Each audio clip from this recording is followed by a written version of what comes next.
All right, so what's up? I'm your host, Joel Hartman, the Prospect Dugout podcast. I am joined by Callix Crabbe from Tampa, Florida. He is the Texas Rangers MLB assistant hitting coach. So I am excited to be joined by Callix today, talk about baseball, talk about life, talk about gadgets and gizmos and analytics, because that's what Callix likes to talk about. So thank you for joining me, Callix. Why don't you go ahead and just kind of introduce yourself and just kind of tell us who you are. All right. Thanks for having me, partner. It's been a while since we've been able to do one of these. Obviously, it's a unique circumstance, unique times, but it's also a great opportunity for us to really talk to people and connect with people under these very unique circumstances. And obviously, social media and live streaming gives us the ability to do so. But thanks for having me. It's great for me to be able to talk a little bit about where I'm from, what I do, how much I enjoy motivating people. So yeah, let's rock. You changed your Instagram name. What is your new Instagram name? Because I'm gonna tag you. I just started Instagram Live. It's Callix at Crabology. So it's the I just added my first name to it. Obviously, I've scaled back quite a bit. It's Callix Crabology. Callix_Crabology. Okay. _Crabology. All right. So I just started Instagram Live. So why don't you go ahead and request to join, and then we'll have a live audience for our podcast. All right, let's do it. Let's see about this lighting too. Still the same. And then, yeah, that should be good. As long as your computer screen is right there. As long as you're right there, it's very, very bright. Yeah, go ahead and request to join, and we'll have a live audience. So it's having a hard time. Let me do something real quick. Let me apologies. Let me like I said, I'm out in my man cave, so yeah, it's having a hard time. I know what it is. I just figured it out. Sorry. Let me try that again. With the internet service, it's I haven't put an extender out here just yet, and so I have to. All right, so yeah, Wi-Fi isn't connected. Let's go ahead and let's get that connected, because my regular cell phone service is kind of low. Apologies for the technical difficulties. Okay. So I should be joining here in a second. And obviously my niece is trying to call me. All right, so it's, in the meantime, we're having some issues. Let's continue on with the podcast, and then I'll go ahead and I'll try to connect as I go along. How about that? Okay? Yeah. Yeah. So let me ask you a question. Yeah, go ahead. Last year was your first year as assistant hitting coach on the big league level. Mm-hmm. Really, your first job as a hitting coach professionally. You had been working with professional athletes in Tampa at Diesel Fitness, where you have your Crabology lab. So you've been working with pro guys there, but you didn't have a job with a team. So tell me what that experience was like last year, your first time, getting your feet wet as a Major League Baseball coach.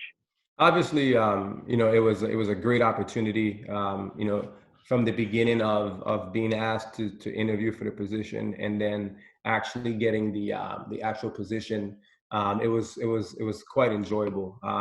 Obviously, there was some apprehension. That's the wrong word. There was some uncertainty about how well I would do. I'm a confident guy, but having had the lack of experience as a previous hitting coach, really at any level other than the amateur level, you question how well are you going to be received by the guys. I knew that I have a unique ability to connect with players, and so I wasn't too worried about that part of it. But obviously, I have some strong beliefs from a philosophical standpoint on hitting as a whole. But the mindset and vision and the different aspects of hitting, and so it was there was a little bit of not scared, but a little nervousness about that. But luckily, once I got to spring training, we had already kind of built a rapport with the guys. I built up some equity before we got to spring training with the mini camp that we had in Texas, and that kind of spearheaded and connected, made it easier to connect with the players. So it was awesome. I learned a lot. I'm sure we'll get to talk about some of those things that I learned, and going into year two, I continue to still learn, and I feel more confident in my abilities to convey a message, not just an individual message, but an organizational message to our players, obviously at the major league level, and sending it down throughout the minor league level. So. All right, I got live to go on my phone, so go ahead and let's try one more time. Yeah, it's having a hard time. That'll make sense. So let's just try one more time. All right, here we go. So let me request. It's not allowing me. I don't see the little button that you have to request. It's not allowing me. Yeah, it should be right next to where you can comment. Yeah, it's not. Here we go. But maybe the dots, request to join live. No, it's not. Did you unfollow me, bro? What? Yeah. No, because I can't. There we go. Request. There we go. All right. Perfect. Yeah, fine. It took a second. It took a second to pop up. Again, the internet's a little bit spotty, so I apologize for that. So. All right, it's waiting for you. All right, sweet. So that's cool. Now let's fast forward. There he is. So Instagram Live is working now. So we're on the podcast, the Prospect Dugout podcast. My guest is Callix Crabbe. He is the Texas Rangers MLB assistant hitting coach. Callix, do me a favor. Turn your phone volume down because we're using our headphones. We won't use the Instagram volume. But I'm with Callix. We're talking about baseball. We're talking all things baseball. Callix just finished his first season last year with the Rangers. And so that leads me to my next question. You get out there for spring training to Arizona. You're getting ready to go, and then the shutdown. Tell me what that's been like. Tell me what that was like initially when you guys first realized, oh, okay, something's going to happen, and then when it actually happened. So obviously, before leaving for spring training, there was starting to some traction was starting to gain a little bit on the COVID-19, and so we kind of knew that if things had progressed, that we didn't think it would probably be a shutdown, but obviously we know that we deal with large amounts of people on a daily basis, and I'm sure there was going to be some type of policies that would kind of be enacted once we get into spring training and moving throughout spring training, and then the situation became more fluid. We were updated probably about 2 or 3 times in spring training collectively as a group, and obviously as a staff, we were very updated on the situation, knowing that if it continued to get worse, there's a chance that we could potentially stop playing baseball. I think most of us weren't expecting it to happen, if I were to be honest with you, because we didn't know the severity of the situation. And so obviously, it changed. We had a day off, and believe it or not, we were called in on a day off. And after, about 4 days before that, they had talked about, hey, this is getting a little bit more serious. We'll kind of update you. And once they called us in, they explained to us that Major League Baseball was shutting down all operations at this point due to the COVID-19 situation. And it was a somber moment in the room. I think throughout the whole spring training, the whole off season, we had organizationally, we had done a really nice job of putting together some systems and processes and connecting with our players. And we made some key acquisitions.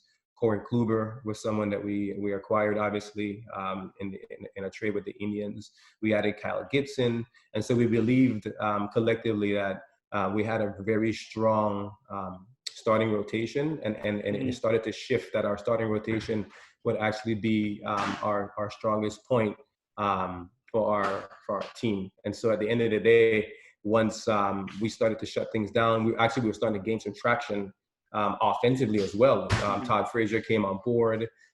Him and Elvis and all the guys, they were collectively building a good idea. Joey, starting to take a leadership role. Since Chu, obviously, I can speak volumes about him and his character. But as a unit, we were starting to get really cohesive, and obviously it was saddening to see that we were going to be stopping all of those good things that we were doing. So it was sad. Obviously we understand there's some sensitivity to the situation, because baseball really at the end of the day, it's not the most important thing. It's what we do, it's what we love. But I think that the health and safety of the general public is way more important and takes a higher precedence. Yeah, man. So how does that affect you now as a coach? Okay, so I know the players, obviously they got to stay in shape. That's going to be tough. That's going to be tough to stay game ready. Obviously, when everything gets back into action, there's going to be another, ramp up period, like a spring training period again. But like, how do you adjust as a coach now, not only at the big league level with your big league guys, but talk about a little bit from the instructor side, like what you would do at Crabology if you weren't a big league hitting coach and you had guys like you've worked with in the past come to you during this shutdown. Like, obviously they wouldn't be able to come and work with you as much in the group. So how would you adjust? How are you going to adapt, with being locked up and being, basically just virtual? Well, I think, as crazy as this sounds, I think there's no greater time in probably the history of man to have a situation like this happen, right? Like we do possess the unique ability to still socially connect through live streaming, through video broadcasting, and so what I would do is I would immediately enact a system and a process to help our players continue to still move, so that when I say move, I mean physically move, so that whenever things hopefully die down, there's not this, this rapid kind of startup of the engine, which obviously would bring in a host of challenges, right? Like now you're talking Mm-hmm. about the increased potential for injury, also the mental impacts of feeling like you're rushed. There's a buildup of anxiety that's taking place. So if I were in my position that I was in right now, I would kind of do what I'm doing. Obviously, I've pulled back a lot on social media. Mm-hmm. I've that's partly intentional. I think I also know that with a new job, I want to make sure that I'm solely focused on my job description and really helping the organization to get better. But I would do video lessons with them. I would put together some type of visual acuity training. I think aside from moving the body, the eyes need to continue to stay sharp. So I would ask my players to do some small drills, things like write some numbers on some tennis balls, have their kids or their wife or girlfriend, whomever, throw some balls at them and try to see if they can catch some specific numbers in specific hands. I would ask them to get some colored golf balls, some colored soft golf balls, obviously, and then I would ask them to hit specific colors and if anything. I mean, you saw the video of the catcher from the Cubs, Contreras. I would find anything that forces me or challenges me to stay sharp, right? Maintain clarity, and maintain the ability to make accurate and decisive, fast decisions. So yeah, I mean, there's a host of things. I mean, I can go through a ton, but obviously we only have a limited amount of time. But Yeah. I mean, the movement series or some type of visual acuity training. Yeah. No, let me ask you a question about this. So with the guys on your club on the Rangers, so are they on their own right now, or do you guys have something that you've given them, or are you checking in on them, or how's that working? What I'll do is I can't tell you every single thing because we're trying to make this a kind of a competitive advantage. Thinking that not every other team is going to be doing some of the similar things. We know that some teams are, but there's some other teams that aren't doing as much as we're doing. But definitely we connect with our guys on a regular basis. So I have a group of 8 to 10 guys that I check in with, every so days. To begin with, we wanted to make sure we over communicated so that they can feel the emotional connection still stay present in what we were doing in spring training, because we know that a team and having one collective heartbeat and one breath is extremely important. So we wanted to show them the amount of love that we have for them, understanding that many of them, everyone hasn't been in a situation like this ever before. And so we want to make sure that they knew that we were looking out for them in that regard, and we try to provide them with any additional resources that they might need under the constraints of being at home. So that was the first thing that we did. The second thing that we do is, if we as a staff, we've clearly put together some plans, and we're connecting with our guys in various ways. I won't tell you what those ways are, but we do some Zoom conferencing. It was actually cool. A couple of nights ago, I had pretty much all of the hitters were on a Zoom conference, and there was a ton of trash talking taking place. You can only imagine a room with, you know, Todd Frazier and Joey Gallo and Elvis and a big, you know, big personalities who Yeah. haven't seen each other in a long time. There was a very increased level of excitement to see each other. So yeah, we have several things that we are doing, but we're definitely connecting with our guys. Yeah, that's awesome. So speaking of the Zoom conference with your guys, that's something that we're kind of putting together. I know me and you talked briefly about it, but we want to do our first one this Sunday, 8 o'clock Eastern. So we'll talk about that a little bit. But I mean, essentially, we want to have that same type of atmosphere. Like everybody's cooped up, everybody's locked up. You can't get out with your buddies. You can't get out and go. You know, maybe you can go hit with one friend. You can meet up and do that, but like you can't go out with the guys and hang out. So we want to create an atmosphere where, you know, a bunch of baseball guys can get into a room and, you know, you can join, other guys can join, and we can just talk baseball, answer some questions, and just kind of, you know, just have a good time. So let me ask you a question. As a Major League Baseball hitting coach, is there a large emphasis on like software analytics? Is it more so towards software analytics and less towards, you know, the mechanics and the normal fundamentals of the old school type thing, or is it kind of spread out? How does that look at the major league level? I definitely don't think it's spread out. I think there's a concentrated effort to obviously utilize the information that we have now, so we can, you know, make factual decisions. But we still can't take away from the component, the artistic component of being a coach, right? Like I think the analytics as a whole arms you a little bit stronger, quite honestly. I think if a coach, rather than just heavily focusing on the analytical information or data that we're able to gather and collect and put into play, I think it's important for a coach to use the uniqueness that they might have for each individual player to put together a system that's going to help that player flourish, ultimately, is a goal. So I would say, to answer the question, we do have a big chunk of analytical things that we do on a daily basis, but we definitely, as a coaching staff, we're very good at using what each player uses. So there's the technical component. We do focus, obviously, you need to focus on having some good technical skills in your swing. Like at the end of the day, I told this to someone yesterday, the worse the approach, the better the swing needs to be. And that really comes down from accurate self-evaluation of the player, and also evaluation from the coach on that player. There's some players that you cannot provide them with too much analytical information, because it does put them in a position where they kind of lock up and jam up and they can't play the game freely, right? So you as a coach, it's your responsibility to make sure that you're providing a menu of things for a player, so that that player can then choose what they might need, so that they can give themselves the best chance to perform when the lights come on and they say play ball. So yeah, I look at all of those things. Some guys need visual, some guys need technical, some guys need obviously emotional help. People don't understand the challenges of being a Major League Baseball player. Yes, there's a lot of nice things that come with being a Major League Baseball player, but as a coach, we wear multiple hats. We have to identify what challenges are affecting that player from playing to their absolute best potential. Hopefully that answers the question. Yeah. But yeah.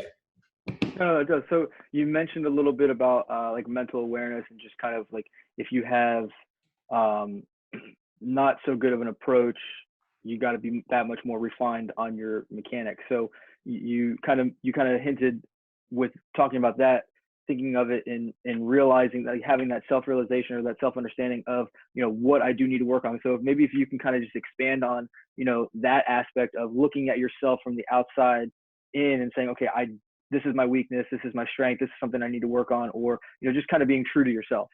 You know, I think that's where data is very powerful. I think that's where you can really weaponize it in a positive way, because in the past, all we went off of is what, and I don't have a problem with old school, because I blend a lot of the things that I do. But part of the challenge with old school is coaches oftentimes taught players what they struggled with individually, and sometimes that might not be what a player needs. So what you can do is you can collect data in a number of ways. You can quantify it, you can gather it, and you can make a pretty accurate conclusion, as to what they might need. So, for example, and I don't want to bring a player's name in, but I will. Joey Gallo. Joey Gallo, we know that Joey's a very talented baseball player.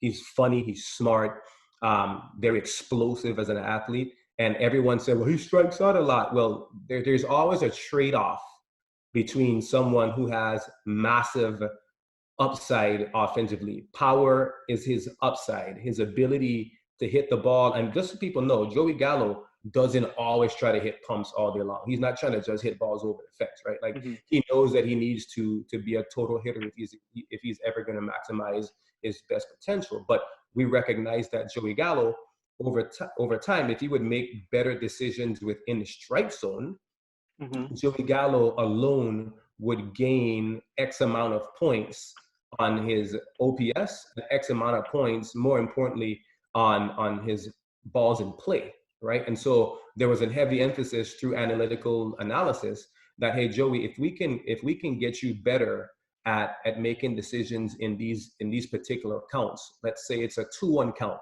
A 2-1 count for Joey is a critical count because it's a big OPS swing in terms of one strike or one ball. People don't understand 2-2, and I don't have the data in front of me, but I can tell you a 2-2 OPS outcome is very different than a 3-1 OPS outcome. Significantly, you're talking about 450 points on an OPS swing. Yeah, I mean, in some cases it can be that big of a change, right? And so understanding that and showing Joey some of that information, Joey was able to trust us and then go about his work on a daily basis in a manner that he could trust that if he got to a 3-2 count, that it's probably going to be a ball X amount of times, right? And it doesn't mean that he was an auto take, but it meant that pitchers were trying to throw excuse my French, a bastard pitches 3-2 in hopes that Joey would chase, and he got better at that. And in return, he became an all-star. So that's one quick example, and there's more. Obviously, there's more, but I think that's one that I would be willing to share because it turned out to be a positive. A huge positive. As far as a high school player, I know you work with a lot of high school guys. You work with college guys as well, being in the downtown Tampa area. Tell the audience, a high school guy that's watching right now, he's missing out on his sophomore season, his junior season. He was really pumped up. He worked out hard all off season, and then all of a sudden he's got nothing going on. There might be hopes of a summer ball season with the the tournaments and the showcases going into the fall. What kind of, like, if you could have a conversation, a 2-3 minute conversation, just kind of encourage a player that's at home, like what he should be working on, how he can stay focused, how he can stay motivated, because that's the thing, like you were mentioning about being on the Zoom calls and being with all the hitters from your team. It's like you got to have that banter back and forth. When everybody goes home, it changes the atmosphere, and then when you guys are going to come back, when the season does eventually start, you're going to have to get reacclimated to each other. So everybody that's home, they're not around their guys from the high school team, and so it's like, how do I stay motivated instead of just sitting around and not doing anything? I look at it quite honestly 2 ways. I think of immediately a story came to mind, Ted Williams, right? Like obviously Ted Williams is probably, arguably the greatest hitter that has ever played baseball. A lot of kids don't know that Ted Williams missed 5 years playing baseball because he was he was fighting a war.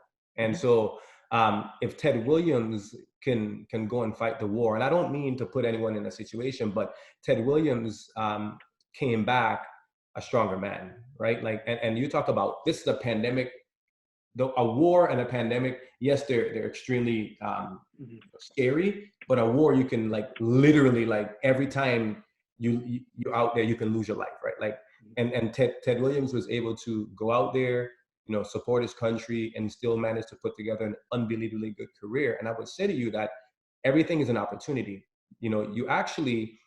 We all know that growth takes place in some of our weakest moments. And I think as a young player who in this generation, and I don't want to knock this generation, because I love this generation and I work with this generation. But I would say that this generation really hasn't dealt with much pain as of yet. And I think this is a great opportunity for them to, in their lifetime, either come out on the stronger end of it or the better end of it, or on the worst end of it. I think at the end of the day, we all grow when there's extreme challenges in front of us. I know as a young boy growing up, I didn't have a whole lot in the Virgin Islands, right? Like, Mhm. but I can tell you the reason that I'm tougher than most people in my generation had everything to do with the fact that I didn't have that much as a child. And I had a great family. I had more than most kids in my neighborhood. I will tell you quite honestly. But I also know that some of those extreme challenges that I had were the reasons why I can sit in front of you today and say that I've accomplished a lot in my life, and I'm nowhere Mhm. close to accomplishing what I truly intend to accomplish. So I would say to the young players right now, when this pandemic is done, I think everyone's going to have a story.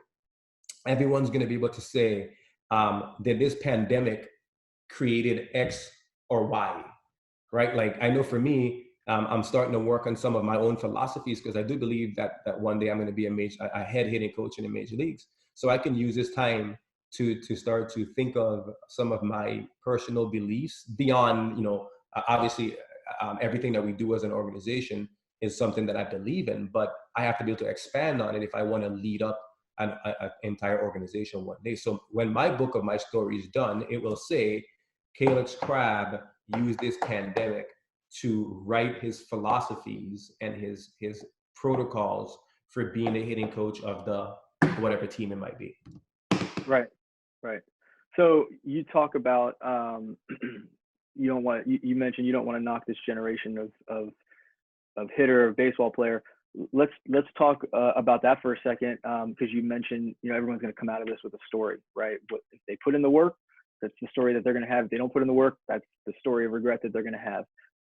So I think one thing that I've definitely seen the past couple of years, especially, but recently with everyone being inside, they're being forced to be on their phone. Where the past couple of years, everybody's trying to say, oh, get outside and play, get outside and do this. Now all of a sudden, everybody's like social distance, stay inside, and now everyone's getting forced to be creative on on their mobile device, on TikTok, whatever it may be. I think from the baseball player standpoint, if you're going to be a baseball player in 2020 and beyond, you have to adjust, you have to adapt, you have to take advantage of the realness of social media. It's no longer just a thing. Social media is a thing that you have. Sure. Social media is now keeping the globe together during everything that's going on. Yes, we have TV and whatnot, but like you're not going out, you're not doing this. You're staying connected. Like I've been seeing so many ads on social media, on Facebook, for different like video chat companies that I've seen 3-4 years ago that nobody was really using because there was Instagram, there was Facebook,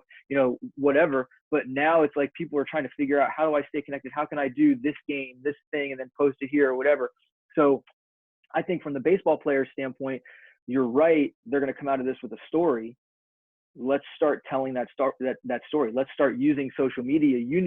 That social media is effective in, networking, in communicating, in connecting with different people, creating relationships, right?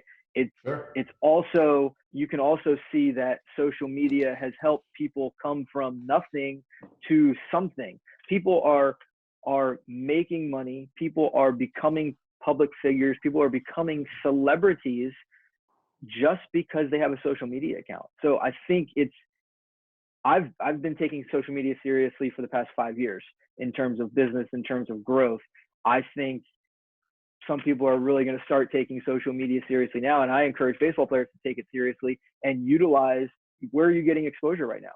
Where are you having a college coach look at you and see your skills, and they still have to recruit. There's still, life is still going on. Things are still going to go back into place. So how are you getting the exposure with no perfect game tournaments, no showcases coming up? Take advantage of what you have, and that you have a mobile device. You have the opportunity to film your swings in the backyard. Set up, if you don't have the best setup, it doesn't matter. It's not about having, like you just talked about, you feel like being from the Virgin Islands, that you didn't have as much. Not that you were poor or anything like that. You just didn't have the fancy setups and everything like that. So it doesn't matter if it's the best, backyard batting cage. It doesn't matter if you're putting in the work and showing someone that you have the drive and the desire to put in that work when everything is going against you. You can't, work out with your team. You can't work out with your buddies. So you have to improvise. I think that is going to show a story as well, that you are you're strong-willed, you're determined, you have a desire, you have a work ethic, you have something inside you that is pushing you to get to that next level. The question I just asked you, how do you stay motivated during this time? Well, the person that's putting in that work, creating those videos, going out and running every day when they don't have to be told to, or going on Google or going on YouTube and trying to find a home workout that they can at least stay in shape, stay flexible, and find a place to throw. That's showing that they really want it. They have those intangibles. So I want to ask you, in terms of social media, do you think that this pandemic that we're in right now has changed your perspective on social media, or has it reinforced your perspective on social media? Because I know that you've been on social media for a while. You're not just new to it right now. You aren't as active as others, but you use it. You use it for your software, your analytics, and your lessons and things like that. So give me just kind of a rundown on that from your perspective. So I would say I think there's two sides to it. There's no question that social media gives us the power to grow individually. It gives us the power to connect socially. It gives us the power to do a number of things that can help elevate a person's potential. But with all things, there always needs to be a good plan. And I think that would be the only backdrop that I would emphasize for a player. The plan needs to be very specific in terms of, I am using social media to gain information from someone that is more like not more powerful, but more successful than I have been. I am gaining insight into how the best in the world go about their craft, because I can individually connect with them on a personal level. I think where I at times I encourage players to develop a strategy also on the other side of it, where social media can be an intoxicating thing in a manner that you start to read some of the things that are being said about you, and you start to build up a particular anxiety over lack of outcomes, and maybe in your career. Maybe someone anointed a baseball player that they would be the next Bryce Harper. And that baseball player, because they didn't have a specific strategy in place, good guidance, good minds like yourself, Prospect Dugout, Coach Ferber, Journeyman Series, some of these more upbeat and powerful social media sites, rather than some of the other social media sites that say, you're not doing it the way it is supposed to be done. Yeah. That's nonsense the way you're doing it, right? Like, you should be with me. I think the player needs to have, again, that's the point. The player needs to have a clear and concise strategy for which direction they're going to go, what type of energy are they going to gravitate towards, because in reality, if they go in the wrong direction because the person that they're going to has their own motives, then it could become a dangerous situation. And so you need to find the appropriate platforms, the type of platforms that are putting together good educational advice. You might have to pay for it, which is a part of getting good information. Yeah. You have to invest in yourself in order for you to do great things. I firmly believe in that. You pay a premium to improve. Yeah. And so I think, again, the point is make sure you have a clear plan. Social media has helped me grow as a person. It's helped my business grow. I've slowed down again intentionally, but I remember not too long ago watching a interview of Rory McIlroy. I'm obviously I love golf. I'm a low handicap golfer. I want to continue to get better as a golfer, but I listen to what the best in golf do as well. And it provides a very good backdrop as to what they deal with and how they minimize the exposure to things that are detrimental to their career. Rory McIlroy has made a concentrated effort to make sure that when he utilizes social media, he's utilizing it in the way that we're utilizing it, where we're connecting with not only a brother on the other end of the screen, but multiple brothers and sisters that can get an opportunity to improve. And so he's essentially cut out from reading some of the pundits that make evaluations and statements and assumptions about them, because it was affecting his play. And that is a very slippery slope for someone to get on, because once you start going on that slope, it's extremely hard to get off of it. So yeah. I think that's important. I mean, again, I don't know if that specifically answers the question, but I do believe that if you're going to use social media, let's make sure that we gravitate to the right people that can really help us. Yeah, I think you're right on when you say that you need to have a plan and a purpose, because there's a lot of times where you just get into something because someone else is doing it, and it's like, well, they're doing it, so I'm going to be there and do it. I have no idea what I'm doing. I was actually, I don't know why this reminded me of this, but I'm working, well, maybe this is why, because you're talking about your low handicap at golfing. We need to hit the link soon, by the way. Please. Yeah. it is essential in the state of Florida still. It is. I am an essential worker because I work part-time at a golf course at the country club. So, but I was thinking this morning, I was out watering greens this morning, and the thought popped into my head. Do you want to be good or considered good at what you do because everybody else around you sucks? Or do you want to be good at something and get noticed for something because you're putting in the work and you're at a level where you're showing how good you are? Doesn't mean that you're better than anybody else. Doesn't mean you have better skills than anybody else. You could be equal or comparable to somebody else, but they might be lazy. They might not be maximizing their skills. You're putting in the effort. So do you want to be recognized or noticed or whatever for being good because somebody else sucks, or because you're actually putting in the work and you're showcasing your skills? So I think I'm tying that into what you said about having a plan with social media. I think a lot of times we get into things and just do it just because everybody else is doing it. So hopping on social media because everybody else is doing it, okay, I like the initial step that you're taking the chance and taking the risk and going and doing it. But if you're just doing that and then you get there and you have no plan, you're going to get overwhelmed. You're going to quit. You're going to be done. It's going to be over with. You're going to be like, I want to. It doesn't work. Right. That's why so many people, when they join a gym after New Year's and then they quit within a week, is because they want the results, but they don't want to put in the 6 months of work. They want the instant gratification of, that's a great idea. It makes sense. I understand the process. I understand everything that I'm going to have to do to get it. And then once they dive into it and start, it's like, oh, I don't want to do that. So I want to tie that into the social media world.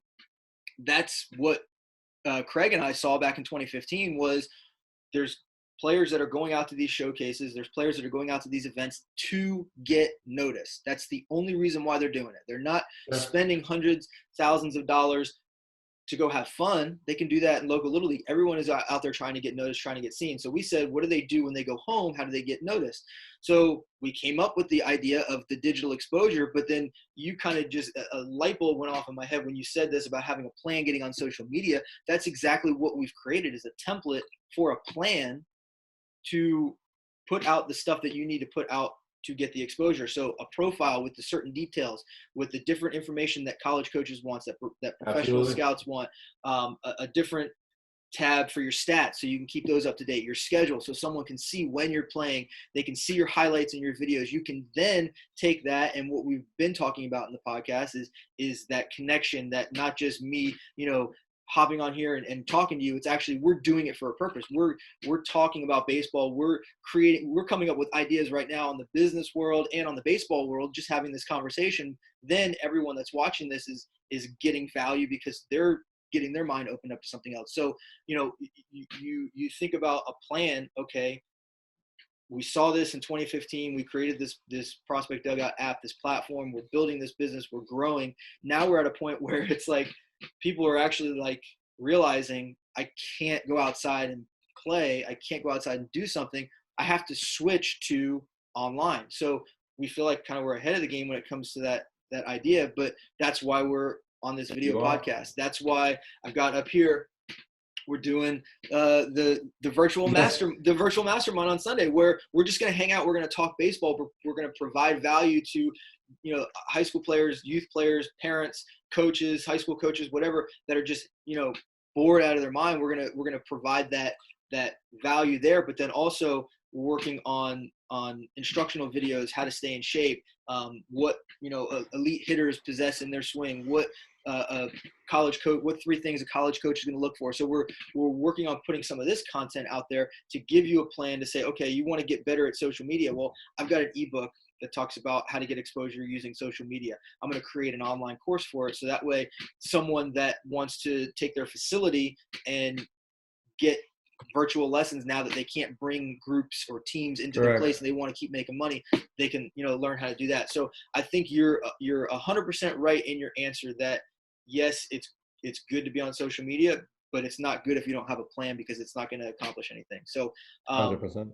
I think with the way that people are reacting to the current situation, the world is not going to go back to how it was. Can't, because everyone has a different perspective of wearing face masks now and wearing gloves and 6 feet apart, social distancing, can't go, these stores can only have 50% capacity. So I think it's not about waiting for everything to go back to normal so you can just hop right in the flow. I think that comes back to that question of, do you want to be noticed for being good because everyone else sucks, or do you want to be noticed for being good because you're actually putting in the work and getting better? So you have to think, okay, we're being forced to stay away from people. What can I do now to continue staying in shape? What can I do now to continue getting my name out there, to continue connecting with college coaches? All these college coaches that would see me at a perfect game tournament, how are those college coaches going to, find out about me? Maybe I start creating videos and I figure out how to use Facebook ads to go and target these college coaches, or to start, targeting these colleges and whatnot. I mean, there's so many things that you can learn, to be able to adapt. So tell me, let's wrap up the podcast, because I know it's been about 45 minutes now. So let's kind of wrap up, but give me your thoughts on baseball in 2020 and beyond. What you think in terms of, because I know everybody's been talking about virtual umpires in Major League Baseball. How much better does that sound with what's going on right now? That's one less person at home plate. So it's like, all these things that we never would have thought to consider, we're actually, like, now we're pondering, okay, maybe not that extreme, but like maybe we do need to do something about it. There's no question in the history of the world that extreme circumstances, it motivates and inspires positive change, right? Like, we know that some of the greatest inventions, some of the greatest advancement in particular periods of time have typically taken place because of a challenge. And we know in terms of baseball, there's going to be unique challenges that all professional sports are going to be dealing with from this day forward. We hope that they don't last forever. We hope that the health and sciences world are able to figure out a vaccination for the COVID-19 virus, so that we can get back to having close interactions at an arena or a stadium, football field, or etc. But I would say that baseball in 2020, I think there's going to be baseball. I cannot tell you, no one, like, when I say this, like, straight up, you can read whatever articles you want. No one knows when it's going to happen. I know. Like, and I know that there's reports from time to time that are coming out. It's a very fluid situation. If I had to guess, what my guess best would be, I mean, July. Yeah. I mean, June. But who knows? I mean, I think this narrative or this idea that it's just going to magically go away, I think that's just a fallacy. I don't believe that that's going to be the case, because we don't understand everything just yet. And we know that in terms of baseball, there's, like I just mentioned, there's challenges, right? Like the umpire being right behind the guy, the dugout, guys are close next to each other. The amount of travel that we have day in and day out. We go to a new hotel, we go to a new city. Unfortunately, we're like the perfect host to carry on this virus, where some of us might be asymptomatic, right, to this virus, and then we infect 3 people, and those 3 people become symptomatic, and they infect another. So, like, I'm not a doctor, and I don't want to pretend to be one. I mean, that would be absolute idiotic, right? Like, but I would say to you that there is a level of excitement, and I've always said this about umpires, right? Like, and I don't want to get in trouble or anything, but I do believe that there is a way for us to get a little bit better with umpiring. umpires have a very hard job. Let's be honest. Like in a lot of cases, 6 mistakes that they might make during a game could be, and 6 is relatively low. It's a very low. I mean, that is like a great number, right? That's 94% success rate in most cases. But those 6 mistakes that they make could potentially cost a team a World Series, right? Like, so how do we take and bridge the gap from an umpire being extremely good and still making 6 mistakes, and then at the same time, something in that mistake might have cost a World Series championship for someone. It's not fair to beat up the umpires, and I'm being honest. I am extremely critical. I am on the opposite end of the umpire spectrum. I'm not going to even pretend. I've had many debates in our clubhouse, many of debates with many people, and other people make good arguments as well. But I do believe that this might be an opportunity for us to examine an automatic strike zone. Some would say no, and I'm not saying to just jump to it right away, but why not use a 100-game schedule potentially to test it? If it sucks, we'll move on from it. We'll go back to the way that things work. If it's a strike, it's a strike. That's, I mean, and again, I'm walking like a ninja right now because I don't want to like say anything that I shouldn't say. But I do see some mistakes taking place. Yeah. I mean, even we could go on. There could be a host of things, but at the end of the day, back to the point. Like baseball, definitely, and other sports are going to start to get creative because look, sports are the greatest getaway for humankind and for people to connect. Sports are not going to go away. Like that's not the case. You might see a very different environment, right? Like you might see in the seat next to you, you might see hand sanitizer pumps, right? Like they might ask you for the next year to wear a mask when you come to a game, right? Like most people are probably going to bring their own hand sanitation device, right? And wipe down the seats when they sit down in it. Like these are things that, like, to a point where you're not going to see someone go from one seat to the next throughout the course of a game. These things are going to change. I mean, you might see standing only areas rather than sitting down. Yeah. Like these are things that, like, I know a lot of people out there are probably not thinking about, but the truth be told is thinking about it. I guarantee you someone's thinking about it, and like it's going to happen. Yeah. So this reminds me, we're talking about this, but I'm reminded that you work with youth players as well. So I want to throw this in. Yeah. It's what do you think? How do you think the youth atmosphere, the showcase, the travel ball tournaments, how do you think that world is going to look moving forward? I mean, everybody's all over everybody. Nobody uses the bleachers. Everybody's got their own chair. That's going to be very, very different. There's no question that you're going to see a greater emphasis on spacing with these players, right? Like, let's be honest, teenage boys aren't the cleanest. Right. Like let's. I mean, I was a teenager and I wasn't that clean, right?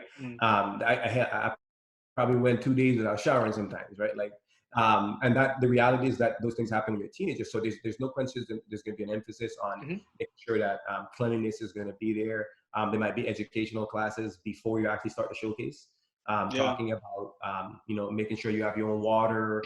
Water won't be provided for you. Don't drink, take a sip from someone else's. Even instruction. Like, now, I've always been a one-on-one instructor, as you know.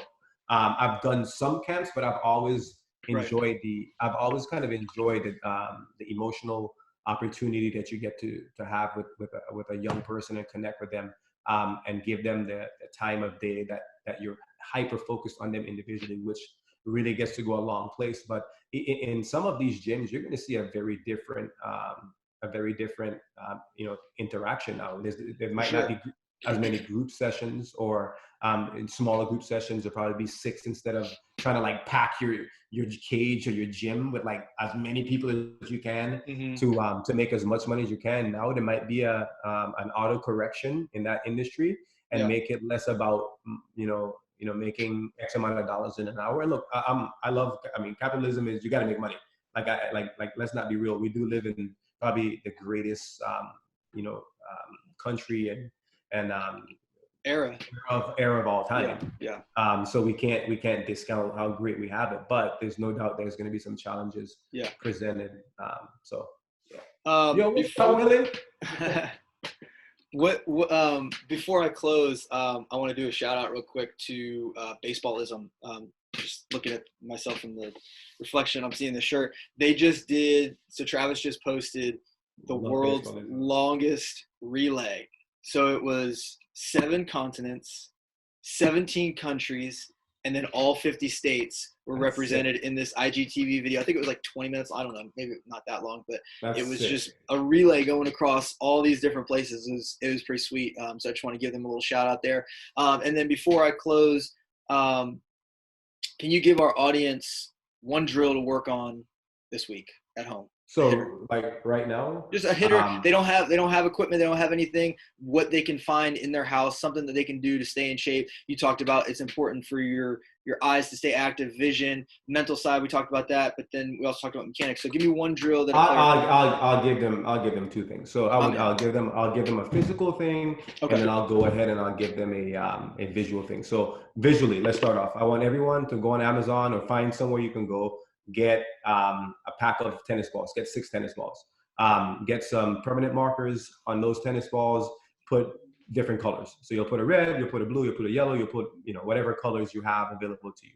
Within those colors, you're gonna go ahead and you're gonna have your mom, your dad, a brother, whomever, being safe, socially distancing.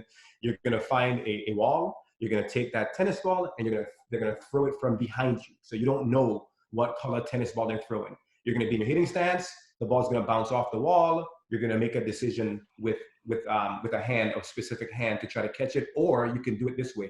You will say, I will not catch anything that's green, blue, and yellow, and I'll only catch red and white if you have a white color marker, or silver. And so what you'll do is you'll do some form of decision making that's going to allow you to keep your visual acuity sharp, quick, and accurate. And then from a physical standpoint, what I want you guys to do is kind of work on some glute bridges, where you're gonna lay flat on your back, and you're gonna go ahead and you're gonna put your feet in line with your knees, like you're doing almost like a sit up, but you're gonna sit up by pushing your butt up off the ground so that you can activate your glutes and get some energy off the ground with your heels going up.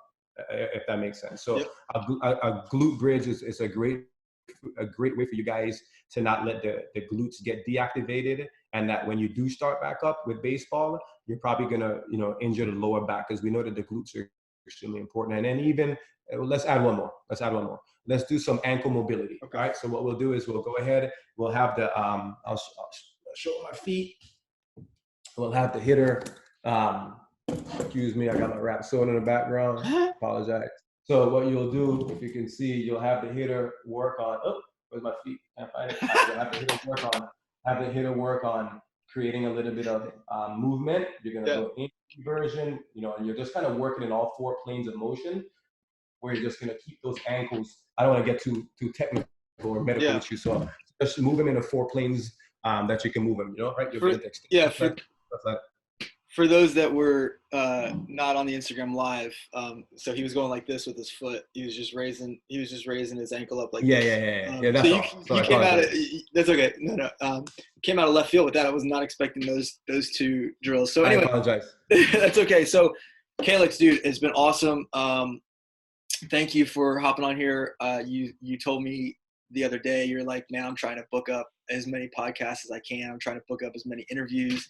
I want to get out there. I want to talk baseball, and it's obvious why. I mean, now it looks like we're on here for an hour. So we've just been talking, man. We've just been having fun. So I mentioned to you about the Mastermind Sunday at 8 Eastern. So we'll talk more about that, but let's plan on that. Have some guys in there. Maybe we can get a couple other guys to join and just kind of talk just like we just did, just cap it at an hour. And just kind of interact with the community, interact with, the audience. So let me just go ahead and wrap up by thanking our special guest on the Prospect Dugout podcast, Callix Crabbe, the Texas Rangers Major League Baseball assistant hitting coach, owner and operator of Crabology down in Tampa, Florida. Right in there with Diesel Fitness. I know you're partnered up with them, and they're putting out a lot of cool content.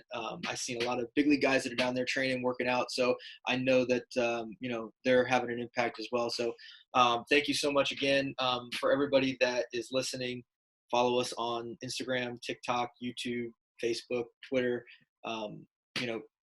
feel Yeah, free. go ahead and follow. If you guys want us to, want me to do a little bit more, just send a quick message. Sometimes I do miss some messages because again, I intentionally I don't get too locked in on it. I have two young kids, and I got to make sure that I Yeah. focus during this time. Yeah. But I do want to be able to provide a little bit of emotional support for players. This is a tough time. Yeah. Any way that we can any way we can connect is going to be, I think, helpful for the larger community. So Yeah, for sure. Yeah, that's what I was say. If you need anything, if you want, videos posted on Prospect Dugout, you want to talk about masterminds, you want to talk about online classes, virtual classes, one-on-one training with Callix during this, downtime, hit us up via DM.